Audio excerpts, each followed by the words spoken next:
dragi prieteni, eu sunt Carmina. Eu sunt Patricia. Și Patricia iarăși mi-a spus să filmăm pe YouTube. Da. Și am zis, ce vrei tu să filmăm? Și mi-a zis, păi hai să cântăm. Și zic eu, păi eu sunt răgășită. Și mi zicea, păi nu are nimic. Am zis, bine, hai să cântăm. Dar ce piesă? Vom face Beatră Hârtie, fără că să vedem cine va câștiga. Eu spun Normal că eu pentru că știu ce cum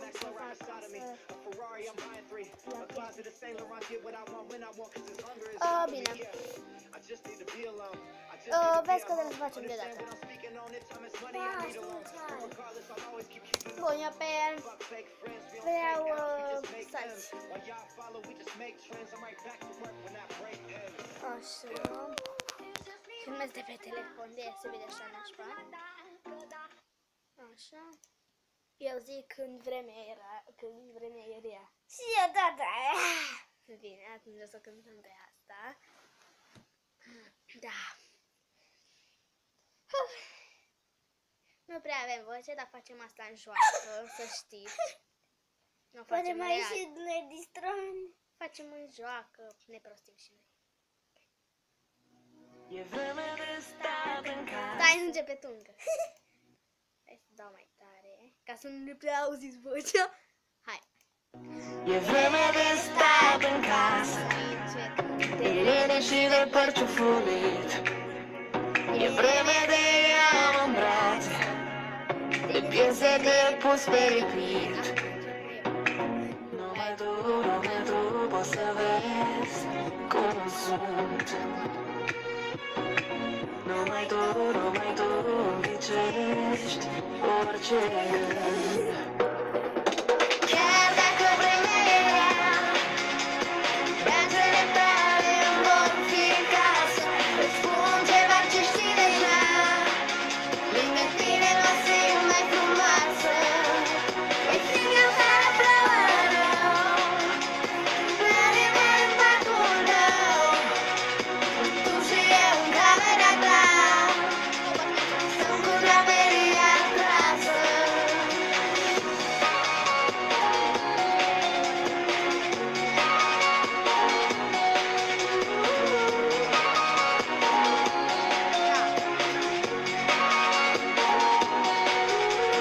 Gândește-mă că n-avem timp, dar astăzi hai să-l oprim.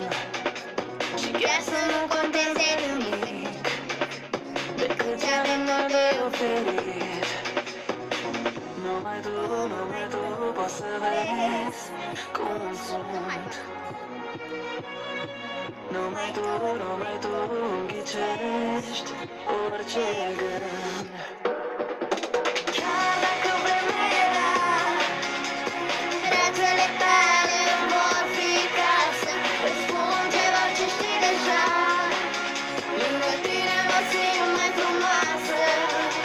E frig afară, plouă rău, mare văd în parcul tău. Tu și eu în camera ta, stăm cu draperia trasă. Oare ce-am făcut de noi iubești atât de tare? Oare ce-ai făcut de te iubesc atât de tare? Oare ce-am făcut de ne iubim atât de tare? Oare ce-am făcut de ne iubim atât de tare? Chiar dacă vremea e rea, brațele tale îmi vor fi casă. Îți spun ceva ce știi deja, lângă tine mă simt mai frumoasă. E frig afară, plouă rău, ploaie văd în parcul tău. Tu și eu în camera ta, stăm cu draperia trasă.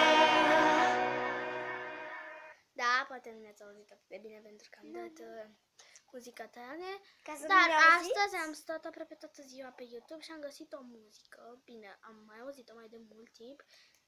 Și am auzit-o și vreau să-mi scrieți jos în comentarii vouă cum vi se pare. Acum o voi băga să o ascultați. E adevăr sau provocare? Au, au, au, au. Cu telefonul în mână că și le plecau. Mă gândesc la weekend, așa și în bar. Nimeni nu mă deranjează și dau volumul foarte tare. Hei tu, îți arunc o provocare. Nu te mai lăsa frate netului pentru să-i spune la revedere Facebook-ului. Te provoc la adevăr și adevărul e provocare. Am energie, hai strigă tare. Adevăr sau provocare? Adevăr sau provocare? Ce tare, ce tare, e adevăr sau provocare? Ce tare, ce tare, nu ți-și din stare. Ce tare, ce tare, e adevăr sau provocare? Ce tare, ce tare, nu ți-și din stare.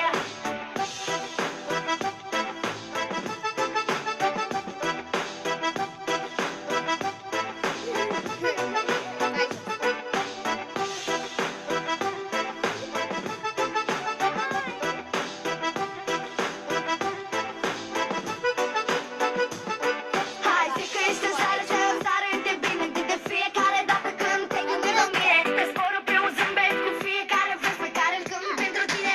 Sunt antistres, adevărul câteodată poate fi o provocare. Te provoc la adevăr, hai, zic că nu e tare. Am energie și dau share la ea. O împart cu tine, hai, strică așa. Adevăr sau provocare? Adevăr sau provocare? Ce tare, ce tare, e adevăr sau provocare? Ce tare, ce tare. Da, în fine, dacă vreți să o căutați, se numește Bibi, adevăr sau provocare. Da. Ca să știți. Deci, vreau să-mi scrieți jos la comentarii. Like. Da, dați un like, un share și un subscribe. Abonați-vă.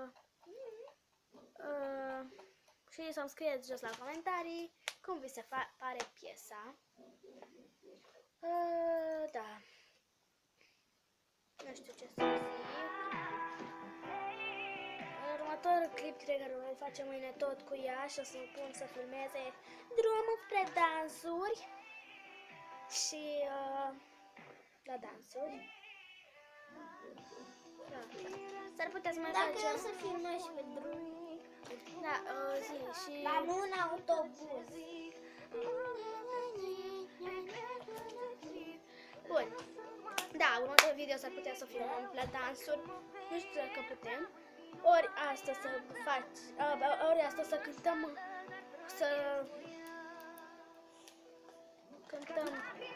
muzica asta care e acum în fundal.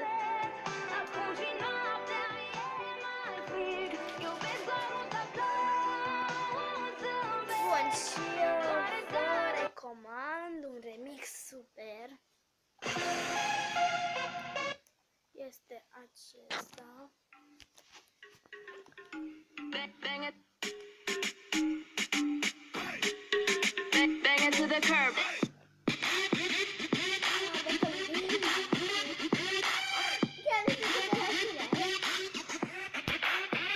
Da. Și asta a fost pentru astăzi. Salutare. Și data viitoare. Da. Me bottle, reppin' 2 and 3 caliber.